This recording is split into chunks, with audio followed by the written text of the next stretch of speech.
I hear you ended up delivering all 3 stones. Thanks to this lump. I sometimes wonder what I pay you for. Speaking of which, I still haven't been paid last month's wages. Oh, so you remember what's owed to you then? Get your ass behind that disc of yours and don't get up before those ledgers are square. Right away.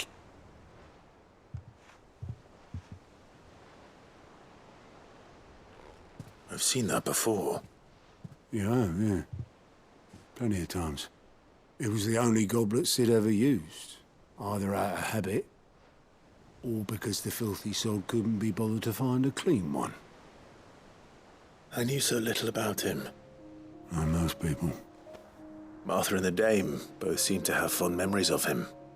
I bet they do. How long did you know Sid before he... Before he died. 20 summers, give or take. Back in the day, I was a purser on a trade ship, which is where I met him. He bought passage to... I forget where. And having nothing better to do on the long nights, we set up drinking island rum till the morning bell dragged me back to my duties. Quit my post not long after that, on account of making a fine maiden's belly fat. But me and Sid stayed close, promising we'd one day sail the seas again. That was before fate stepped in and said she was having none of it. The magic woke inside my son soon after his first name day, and there was no hiding his knack. Couldn't you and your family have... My family were the ones who summoned the constable, wanted the monster taken away.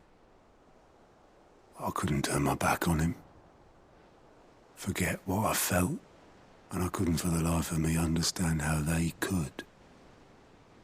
Luckily, Sid was of the same mind as me. It was him who stood beside me when all I wanted was to tear the whole world down.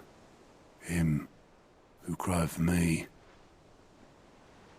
when I had no tears left of my own. Him who swore he'd do everything he could to stop it from happening again. And he was true to his word, too. Left the Royal Army once and for all. His ranks, his ribbons, gone. Just like that. Threw away everything he had. All to right a wrong that no one else had the courage to face. I knew then I'd follow that man to the ends of the earth.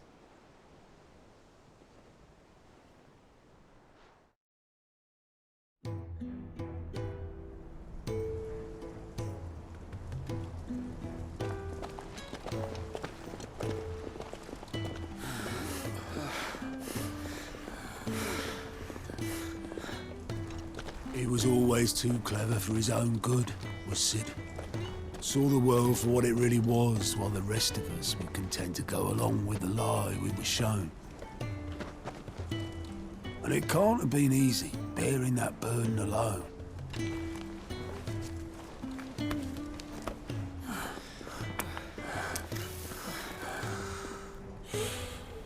But he didn't let it stop him.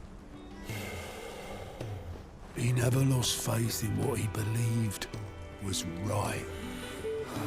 And that gave us faith in him. Faith he'd steer us true. So I swore to myself that I'd always be right behind him, ready to catch the stubborn sod, if ever he should fall.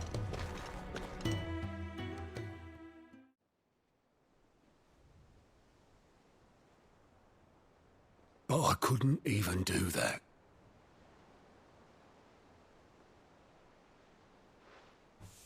Ignore me. Just the ramblings of a tired old man. Leave that lot. I'll tidy it up in a bit.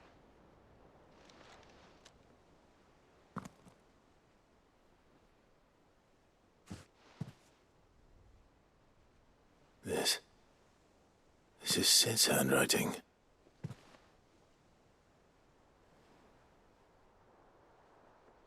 Dear Otto. I may be drunk, but I wanted you to know this place would be fucked without you. Love you, you grumpy old sod.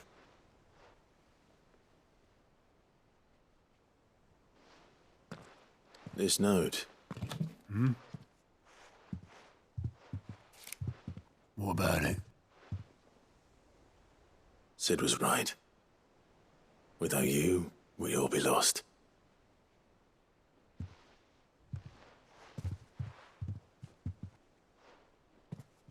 He should have bloody well said so then.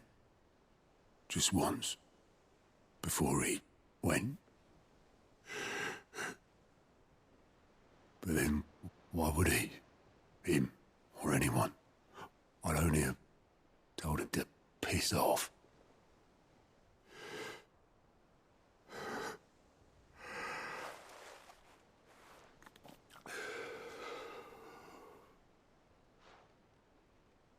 You're wrong, though.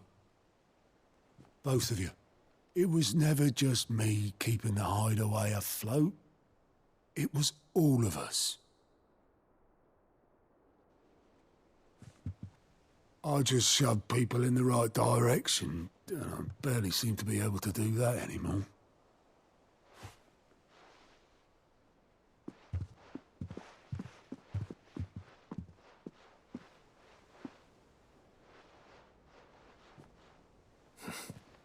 Would you rather goat were at the helm? Well, maybe I've got a few more years left in me. I'm going to hold you to that, Otto.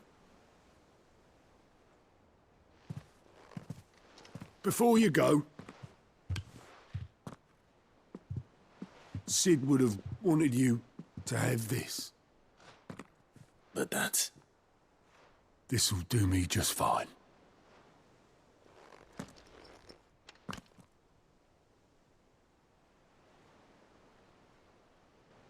Thanks for the ray of sunshine. I'll see if I can't pay you back. already have.